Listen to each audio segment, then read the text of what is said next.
हर दुख में माँ की याद आती है और सास तो जैसे दुश्मन है।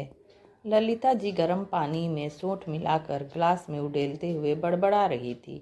जब वो पानी लेकर आई तो पूर्वी अभी तक अपनी माँ से फ़ोन पर ही बात किए जा रही थी। ललिता जी ने पानी हाथ में लेते हुए बोली, मम्मी जी, मेरी मम्मी कह रही हैं कि सौंठ की तासीर गर्म होती है, इसलिए इसमें थोड़ा साहिनी मिला दीजिए। पूर्वी ने कहा तो ललिता जी को एक बार फिर गुस्सा आ गया। अगर पूर्वी अभी गर्भवती ना होती तो वो उसे समझाने की कोशिश करती कि यूं हर बात में माँ को अपना छोटा छोटा दुख बताना ठीक नहीं। अभी गर्भ का 7वां महीना चल रहा था, सब कुछ सामान्य था। बस पिछले 2 दिनों से पूर्वी को थोड़े सर्दी खांसी हो गई थी। उसे अभी दवाई देना ठीक नहीं था, इसलिए ललिता जी घरेलू कामगर नुस्खे से ही उसकी सर्दी खांसी ठीक करने का उपाय कर रही थी।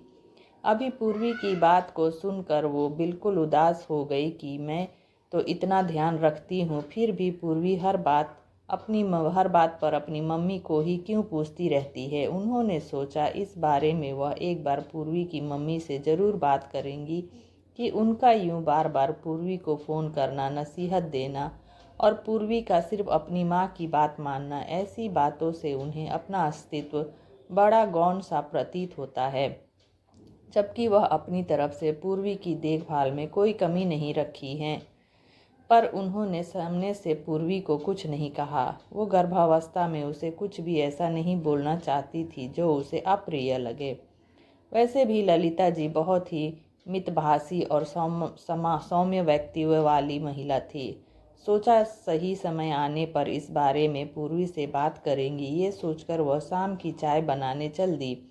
थोड़ी ही देर में शशांक और उसके पापा आने वाले थे। अभी शाम की चाय से फारिग हुए ही थे कि पूर्वी की मम्मी कृष्णा जी आ गई।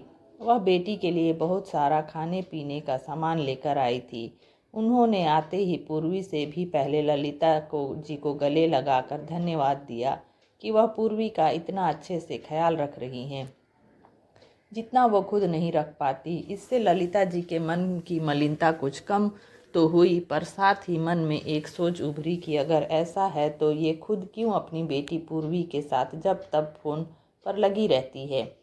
ललिता जी आज भी चाह कर भी नहीं कह पाई कि अगर पूर्वी का ध्यान वो बड़े अच्छे से रख रही है तो उनका बार बार पूर्वी की ज़िंदगी में दखल अंदाजी उनको पसंद नहीं।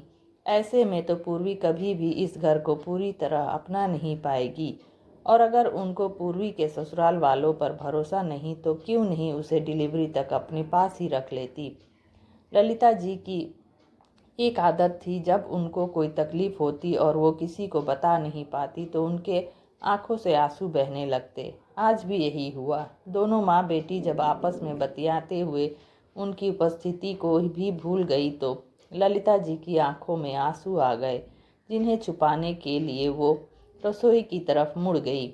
उनके पति कमलेश जी रसोई में पानी लेने आए ही थे कि अपनी पत्नी की आंखों में आंसू देखकर चौंक पड़े।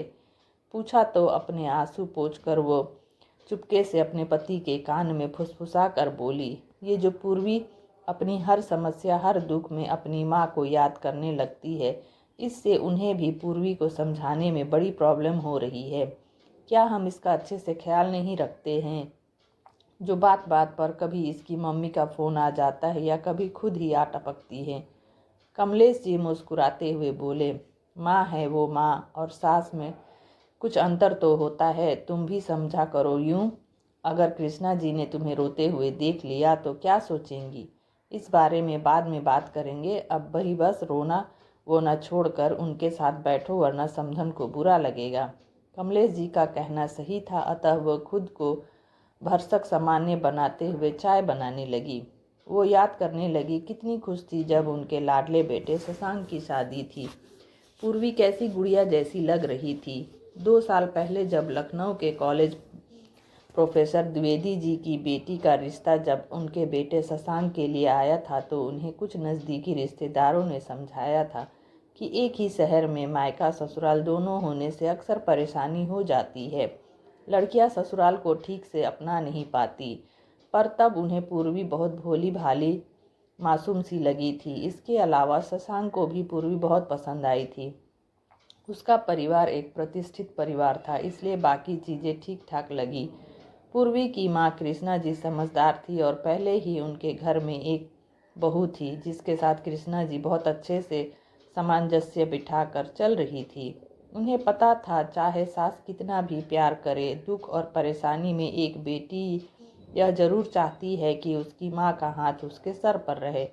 ललिता जी उम्र और अनुभव दोनों में कृष्णा जी से छोटी थी, अतः कृष्णा जी ने अपने अनुभव में से समझ लिया कि कुछ तो है जो ललिता जी के मन में चल रहा है। ललिता जी माँ बेटी को जानबूझकर प्राइवेसी देते हुए किचन में चली गई। कृष्णा जी ने पूर्वी से बात करते हुए यह बात नोटिस किया, पर कृष्णा जी पूर्वी को आंखों से इशारा करते हुए खुद भी रसोई में आ गई और ललिता जी रो रही थी। वो भी एक बेटी की शादी कर चुकी थी। उन्होंने समझाया कि एक माँ को बेटी की चिंता सबसे ज़्यादा होती है, इसलिए हम माँ और सास दोनों को ही एक समझना पड़ता है। आपने देखा नहीं, मैंने जानबूझकर उसे डिलीवरी के लिए यहाँ छोड़ रखा है ताकि आप सबसे उसका रिश्ता और मजबूत हो। अब ललिता जी की समझ में कुछ कुछ आने लगा था कि पूर्वी धीरे धीरे उन्हें और इस घर को अपना समझने लगेगी। उन्हें अपनी समधन की समझदारी पर बहुत गर्व हुआ। अब उनका मन प्रफुल्लित था। वो समझ चुकी थी कि दुख में हरदम माँ की याद आती है और पूर्वी तो अभी गर्भावस्था की नाजुक दौर से गुजर रही है। ऐसे में उसका बार बार अपनी माँ को याद करना बिल्कुल स्वाभाविक है। ललिता जी के मन का मैल अब धुल चुका था। उन्हें अब पूर्वी और कृष्णा जी से कोई शिकायत नहीं थी। उल्टा वो कृष्णा जी की दिल से शुक्रगुजार थी जिन्होंने उन्हें कई काम की बात बताई थी। कहाँ तो ललिता जी सोच रही थी कि कृष्णा जी जरूर अपनी बेटी को मेरे खिलाफ भड़का रही होंगी, और कहाँ वो पूर्वी को उनके बीच भावनाओं का पुल बनाने की कोशिश कर रही थी, जिससे उन दोनों में भी माँ बेटी की तरह एक अच्छा रिश्ता पनप पाए। तो दोस्तों, यह कहानी कैसी लगी? आपको अच्छी लगी हो लाइक शेयर सब्सक्राइब करना ना भूलें। मिलते हैं नेक्स्ट वीडियो में। Thanks for watching.